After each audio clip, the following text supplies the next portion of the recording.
उन्होंने कहा इसमें क्या, ये तो जबरदस्ती हमारे गले मर दिया। उन्होंने कहा दादा हम ये करा देते हैं। हम कहे नहीं नहीं नहीं नहीं, सबको धुत कर दे। बबलू को कई दफे धुत करके निकाला होगा मैंने कि नहीं कुछ नहीं, हमें कुछ नहीं करना।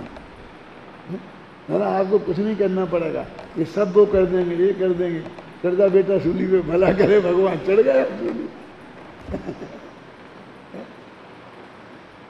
अब आपको लगता है बहुत अच्छा हो गया, हम बोलते क्या हो गया, वही तो हो रहा है, हम वही समझदार की गाथा पढ़ा रहे, वही तुम पढ़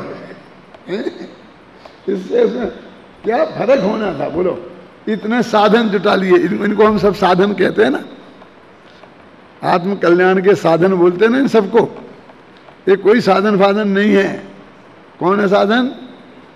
बस वो प्रज्ञा छेनी। शुद्ध नयातम आत्म की अनुभूति कही जो, शुद्ध नयातम इसलिए बोलते हैं, शुद्ध नय का विषयभूत जो आत्मा, वो आत्मा लेना और दूसरे कोई आत्मा नहीं लेना, वही है ज्ञानानुभूति। वही ज्ञानानुभूति है, तुम उसे जानकर आत्म में आत्म को निश्चल स्थापित करके बस अपने को अपने में स्थापित कर दो। यहाँ लिखा, और कहाँ लिखा? समय सार की 412 गाथा में, 412वीं गाथा निकालो। तू थाप निज को मुक्ति पथ में, ध्या अनुभव तू उसे, उसमें ही नेत विहार कर न विहार, पर में न विहार कर। तू उसमें अपने को स्थापित कर दे। इसलिए यहाँ भी कह रहे तुम उसमें अपने को स्थापित कर दो, इसका नाम धर्म है। अब 15वीं गाथा में ये बताने वाले हैं, जो अपन को शायद मेरे ख्याल से 15वीं गाथा चलानी है ना, ये 15वीं गाथा में ये बताना है कि भैया तुमने इस आत्मा की अनुभूति कर ली तो समझ लेना सारा जैन शासन समझ लिया, तुम द्वादशांग के पाठी हो गए, ऐसा बोल रहे हो।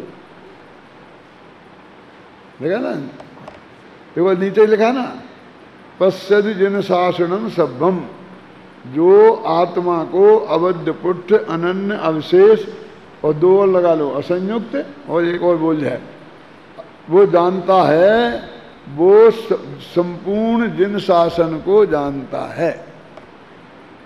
अगर तुमने वे जान लिया ना आत्मा को, फिर हमारी पढ़ाई का क्या होगा कि सारी डिग्रियां तुम्हें मिल जाएंगी, सारी डिग्रियां मिल जाएंगी। अभी समय हो गया, लेकिन मेरे को एक बात आई, याद आ रही है। अभी जब मैं करीब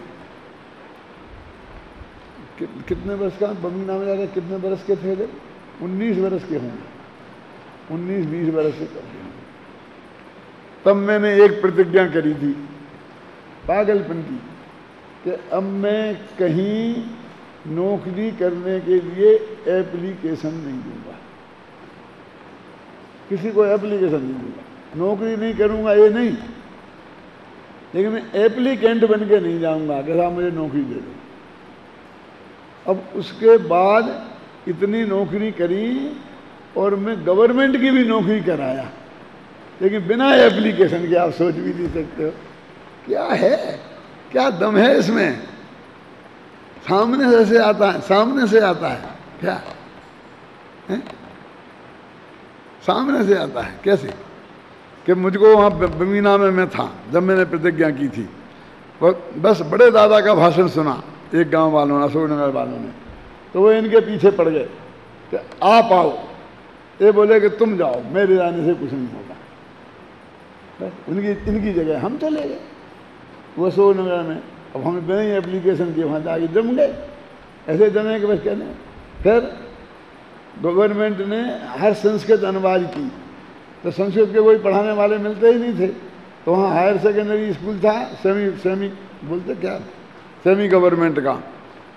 तो वो आए हमारे पास, प्रिंसिपल घर पे आए, मंत्री घर पे आए कि शास्त्री जी हमारे विद्यार्थियों को संस्कृत पढ़ा दो। पढ़ा देंगे, तो बिना एप्लीकेशन के उसमें संस्कृत पढ़ाने चले गए। संस्कृत पढ़ाने चले गए वहाँ संस्कृत अध्यापक बन गए तो वहाँ वो स्कूल गवर्नमेंट ने एब्जॉर्ब कर लिया। जैसे तुम्हारे कॉलेज का गए सब अध्यापकों को ले लिया तो गवर्नमेंट सर्विस की हो गई बिना एप्लीकेशन। फिर इंदौर गए थे हम, क्यों बीएड में करने के हिसाब से गए थे, तो वहाँ उन्होंने कहा काय को करना आपको बीएड? मैंने कहा मोक्ष जाने के लिए तो बीएड करना नहीं पड़ता। बोले बीएड की जो आपको करके जो तनख्वाह मिलेगी वो हम देते हैं, आप हमारे त्रिलोक हायर सेकेंडरी में आ जाओ। तो हम वहाँ चले गए, त्रिलोक हायर सेकेंडरी में दे दो। यहाँ से गोदका जी पहुँच गए कि चलो, तो यहाँ आ गए। किसी को एप्लीकेशन नहीं दिया आज तक, यहाँ पहुँच गए। अभी उसमें चलता था हम इंदौर में कि नो नॉलेज विदाउट कॉलेज। हम तो पहली क्लास से कहीं स्कूल में पढ़े ही नहीं थे, कॉलेज में पढ़े बिना नॉलेज नहीं आती है। तो हम इंदौर में कॉलेज में भर्ती हो गए, लेकिन बस वहाँ से यहाँ आ गए तो प्रॉक्सी लगती रही। कभी कॉलेज में गए नहीं, एक आध साल गए, दूसरी साल गए ही नहीं, तो हो गया। अब फिर क्या, अब फिर जो कुछ पीएचडी हो गए, अब क्या बोलते क्या क्या हो गया वो, पीएचडी के बाद डीलिट, और अब हम डीन बन गए यूनिवर्सिटी के बिना एप्लीकेशन दिए। जो मालूम कम से कम 10 साल के प्रोफेसर का पढ़ाने का अनुभव हो डिग्री कॉलेज में, पोस्ट डिग्री कॉलेज वालों को, तो उसको भी नहीं होता है। उसमें तो रजिस्ट्रेशन होता है डीलिट वाले का। 10 साल से एमए को बड़ा पढ़ा रहे हो और पीएचडी हो तो रजिस्ट्रेशन होता है। क्या है यदि वो अनुकूल संयोग हो तो वो तो अपनी एक बात करो, बस एक काम करो, ये बाहर की चीजें तो होती जाएंगी। हैं हम कह रहे भैया हम यहाँ आ नहीं सकते, एक दिन आएंगे नहीं, तुम दीन कैसे दीन बनाओगे हमें? ऐसा नहीं हो सकता, तुम ऐसा नहीं कर सकते। नहीं साहब आप तो वहीं रहना, अपने में योग्यता होनी चाहिए और थोड़ा बहुत पुण्य का योग होना चाहिए, बस खत्म। इसमें क्या है? और नहीं होगा तो कुछ नहीं होगा। तुम ताज पे माथा मार मार के रह जाना, हाथ पैर जोड़ते ले जाना, कितने 50-50 इंटरव्यू देना, कुछ नहीं होगा। ऐसा होता है क्या? नहीं होता है।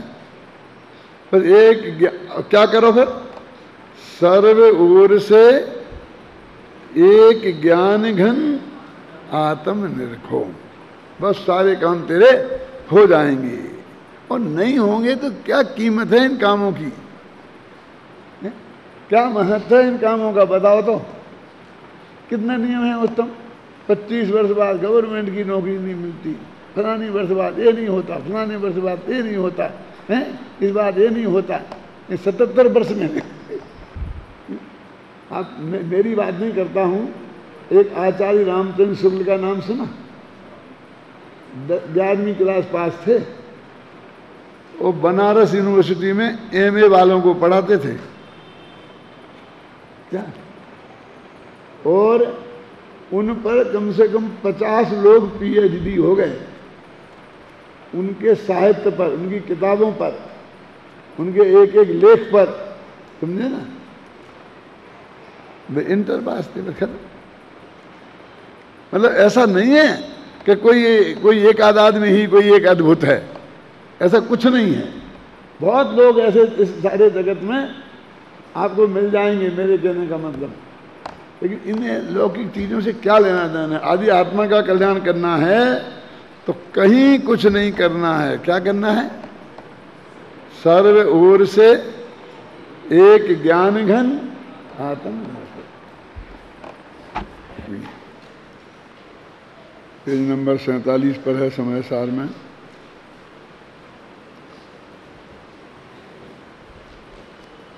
गाथा इस प्रकार है, बोलो। जो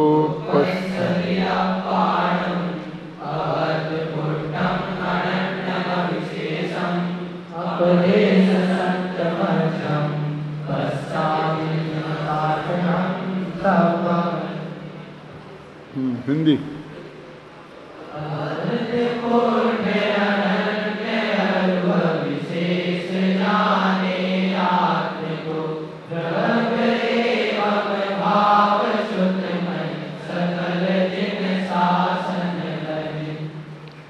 चौदहवीं गाथा में उस त्रिकाली ध्रुव भगवान आत्मा को जो दृष्टि का विषय है, परम शुद्ध निश्चय नय का विषय है और ध्यान का ध्येय है, जिसके आश्रय से सम्यक दर्शन ज्ञान चारित्र की उत्पत्ति होती है,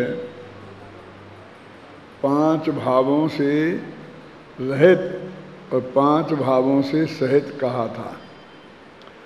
बद्ध स्पष्ट आदि 5 भावों से रहित कहा था और अबद्ध स्पष्ट आदि 5 भावों से सहित कहा था।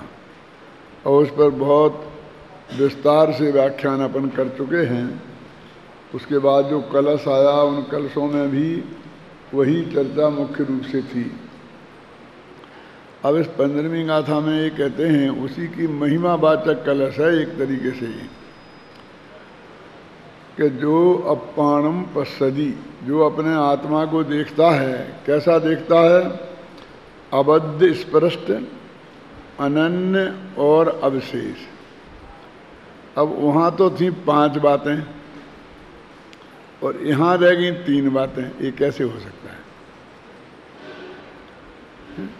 कौन कौन 2 छूट गई हैं? एक नियत और एक असंयुक्त।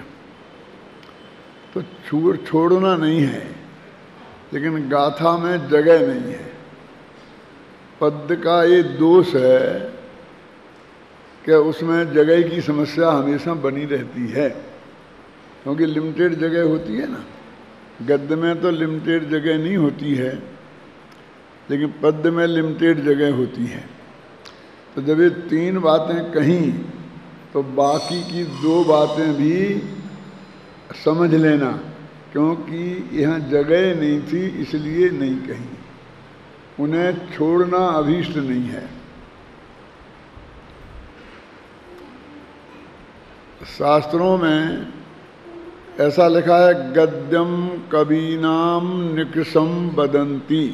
सुना होगा कभी कि गद्य कवियों की कसौटी है। क्या मतलब?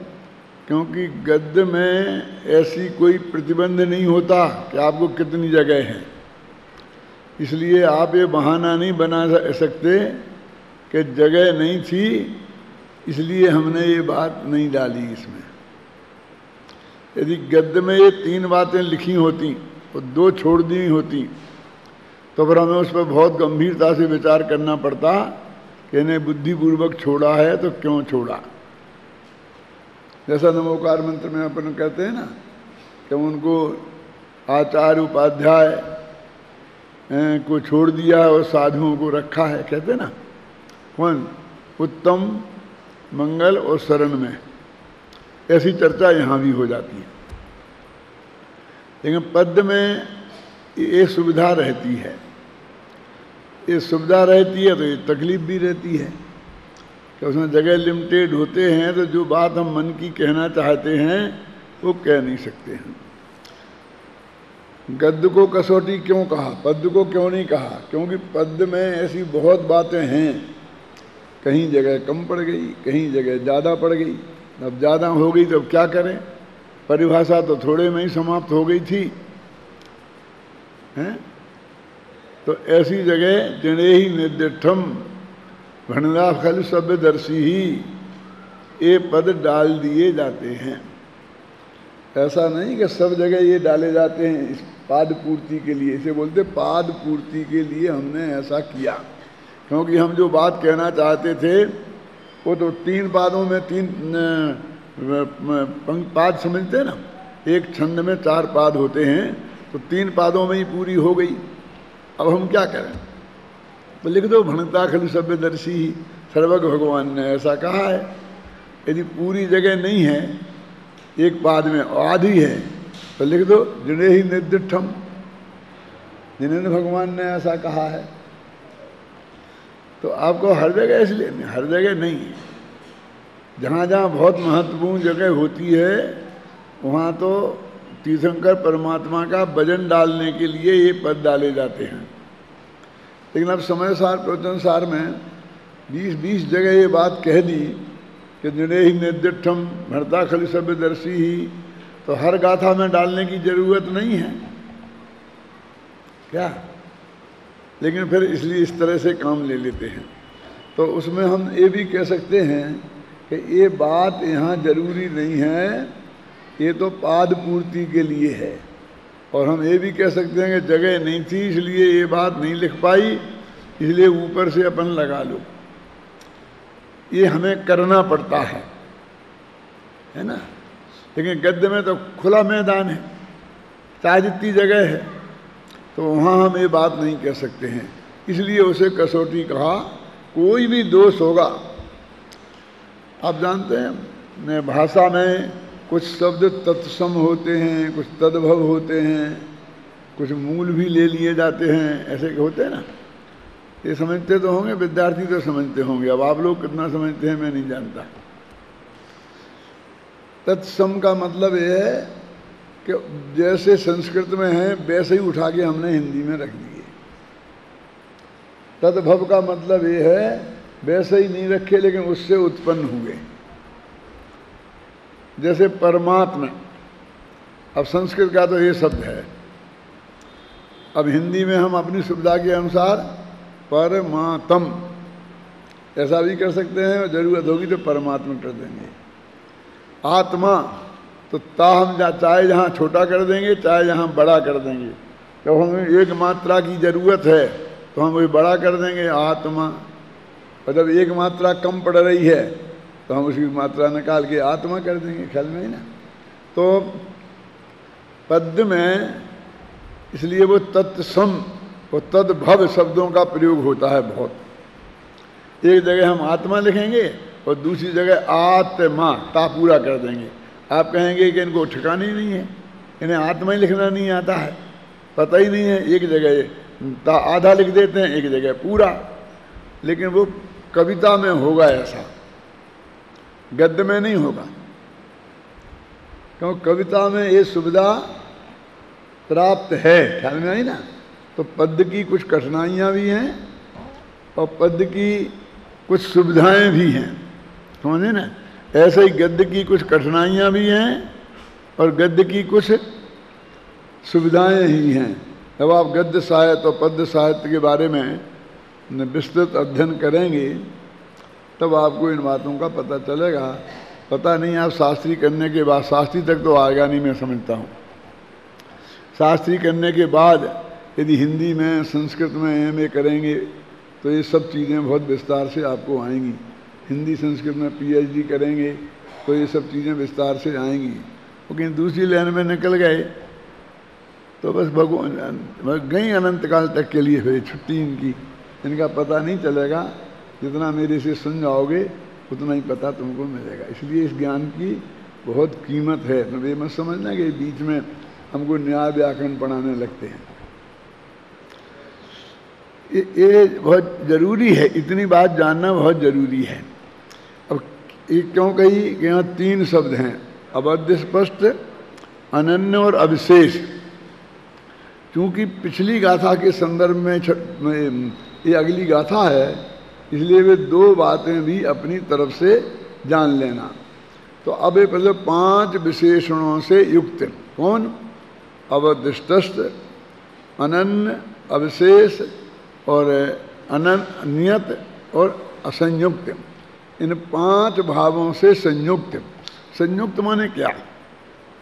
संयुक्त संयुक्त नहीं है, माने ये 5 विशेषण हैं। उस भगवान आत्मा की 5 विशेषताओं को बताते हैं। और विशेषण क्यों लगाए जाते हैं जानते हैं आप? कुछ बातें तो क्वालिटी को बताने के लिए लगाए, विशेषताएं बताने के लिए लगाए जाते हैं। और कुछ बातें खराबियां नहीं हैं, ये खराबियां नहीं हैं इस बताने के लिए भी विशेषण लगाए जाते हैं। ये विशेषण लगभग ऐसे हैं कि इनमें ये खराबियां नहीं हैं कि आत्मा कर्मों से बंधा नहीं है और कर्मों ने उसे आज तक छुआ नहीं है। अब ये आत्मा की विशेषता क्या है? आत्मा की क्वालिटी नहीं है ना ये। अब जगत ये माने बैठा है कि आत्मा कर्मों से बंधा है। ये देखो, ये बंधाओ नहीं बंधे की बात समय सार में सर्वत्र व्याप्त है। जब प्रतिज्ञा की थी उसके पहले ही उनने कहा था सारी दुनिया काम, भोग और बंध की कथा में उलझा हुआ है। अब इसमें काम और भोग की बात तो उसी गाथा में कहकर फिर बाद में कभी याद तक नहीं किया उसे पूरे समय सार में, और बंध की कथा को पूरे समय सार में देखो 14वीं गाथा में आ गया, 15वीं गाथा में आ गया, कलशों में आ गया कि आत्मा अबद्ध स्पष्ट है, कर्मों से बंधा नहीं है। वहाँ तो यही कहा था, बंध कहा ये तेन विसंवादिनी होई। एकत्व में भगवान के आत्मा के एकत्व में बंध की चर्चा ही करना झगड़ा पैदा करती है। कि तुम लाए कहाँ से कि आत्मा बंधा है कि नहीं। गुरुदेव श्री का प्रवचन हो रहा था ना 5 बजे, उसमें भी बता रहे थे जब बंधा ही नहीं है तो छूटा कहाँ से आएगा। मुक्त आत्मा की तो हम इस बात बंधन की अपेक्षा करते हैं, है ना। ये आत्मा बंधा ही नहीं है तो मुक्त कैसे होगा। तो बंध और मोक्ष की कथा ये आत्मा के लिए विसंवाद पैदा करने वाली है, बंध की भी और मोक्ष की भी। और फिर यहाँ पर अवध स्पष्ट, इसे नहीं भूले वो। यद्यपि ये तो परद्रव्य की बात है ना, परद्रव्यों से, तो परद्रव्यों से भिन्नता बताने की बात को उनने यहाँ महत्वपूर्ण समझा, इसलिए इसको इसमें शामिल रखा। आपको पता है मैंने जब ये गाथाएँ शुरू की थी, खासकर 14वीं गाथा के बाद का कलश, तो उसमें कुछ पढ़ के सुनाया था आपको इस अनुशीलन में से। मैं बताता हूँ क्या था वो, कि इन 5 विशेषणों में एक ये विशेषण कौन सा, अवध स्पष्ट, ये तो परद्रव्य से भिन्नता के लिए है ना। और एक अविशेषम, एक गुण भेद के निषेध के लिए है। यद्यपि आगम में गुण भेद को भी पर्याय कहा है, क्योंकि वो पर्यायार्थिक नय का विषय है। शायद शांति जी आज समझा रहे थे इस बात को, हैं क्लास में बताई थी, हैं। मत बोलो, मैं कुछ नहीं सुनता, सब जने बोलते हैं तो कुछ नहीं सुनता, एक बोलो तो फिर सुन सकता हूँ। नहीं सचमुच मेरे कान में इस टाइप का बहरापन है कि 3 आदमी एक साथ बोलेंगे तो मेरी समझ में कुछ नहीं आए, एक बोलेगा और बाकी साइलेंट रहेंगे तो सब समझ में आएगा। याद से आप समझ लो, इसलिए मैं बता रहा हूँ।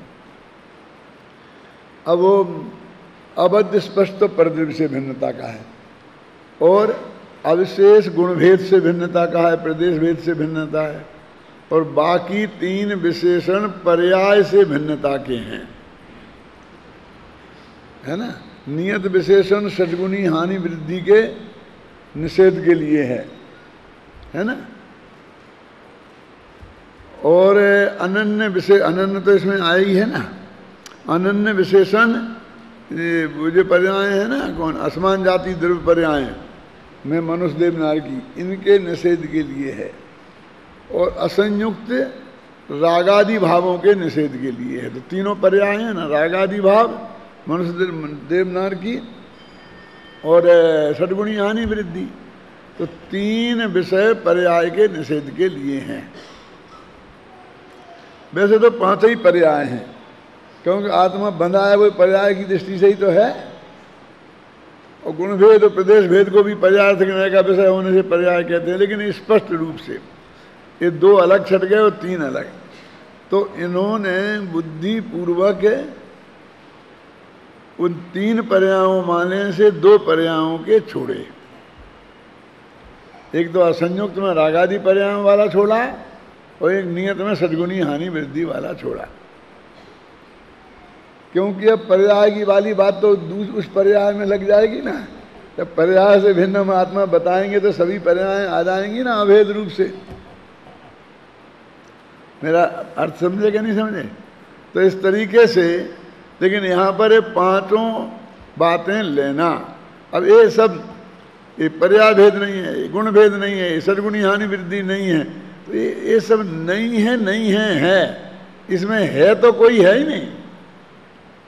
अब नियत अविशेष, असंयुक्त और अबद्ध स्पष्ट। अब पर्याय पर्याय रहेगी ना, ये आत्मा में नहीं है, बद्ध स्पष्ट आदि भाव आत्मा में नहीं है। तो मेरे कहने का मूल बात तो रही नहीं ना, ये जगत में लोग आत्मा को समझने में कहाँ कहाँ भूल करते हैं, उनने ये जांच की और उसके आधार पर ये 5 जगह भूल करेंगे, इसलिए उन्होंने इन 5 बातों का निषेध भगवान आत्मा में बताया। अभी ये तो वहाँ बता चुके हैं, अब उनमें फिर उलझना ख्याल में आई ना, फिर वहीं की वहीं बात हो जाएगी कि हमने 14वीं गाथा पढ़ रहे हैं। 14वीं गाथा में बहुत विस्तार से ये बात कही गई है, इन शास्त्र में भी और मेरे व्याख्यानों में भी और गुरुदेव के व्याख्यानों में भी। अवध स्पष्ट गाथा पर 8 प्रवचन है मेरे उस पर, और फिर बाद में जो इतने हो गए जो ये अलग हैं जो आप भी देख रहे हो, इसलिए अब उनको दोहराने की जरूरत नहीं है, फिर भी 5 मिनट में दोहरा देते हैं। कहते कर्मों ने आज तक आत्मा को छुआ तक नहीं है, और जो चीज हमें छुएगी नहीं वो हमें बांध कैसे सकती है। क्या बात करते हो, हम तो शास्त्रों में पढ़ते आए दिन न रात कि आत्मा कर्मों से बंधा है, और तुम कहते छुआ तक भी नहीं है। अब सीधा न्याय है कि छूने के लिए जो जिसको छुए, तो जो छुए उसमें भी स्पर्श गुण चाहिए, और जिसको छुए उसमें भी स्पर्श गुण चाहिए, तब वो उसे छू सकता है। समझ नहीं ना, छूने के लिए दोनों में स्पर्श गुण चाहिए। अब भगवान आत्मा में स्पर्श नाम का गुण नहीं है, वो है ना, मैं अरस अरूपी अस्पर्शी, और पर से कुछ भी संबंध नहीं, है ना। तो स्पर्श नाम का गुण ही नहीं है, तो ये पुद्गल में जरूर स्पर्श नाम का गुण है, तो दूसरे पुद्गल को तो छू सकता है, वो आत्मा को कैसे छू सकता है, और जब छू ही नहीं सकता है तो बांध कैसे सकता है। ये तो आत्मा कर्मों से बंधा नहीं है। अन्य वहाँ कैदी बंद की कथा बेकार है, और फिर आगे यहाँ भी आ गया अबद्ध स्पष्ट में, और फिर जाके अंत में वो मोक्ष अधिकार में बताया था ना, कभी मोक्ष अधिकार की शुरू की गाथाएं हैं, और उन गाथा के हेडिंग में क्या लिखा है कि अब ये आत्मा कर्मों से बंधा है, इसका नाम बंद कथा।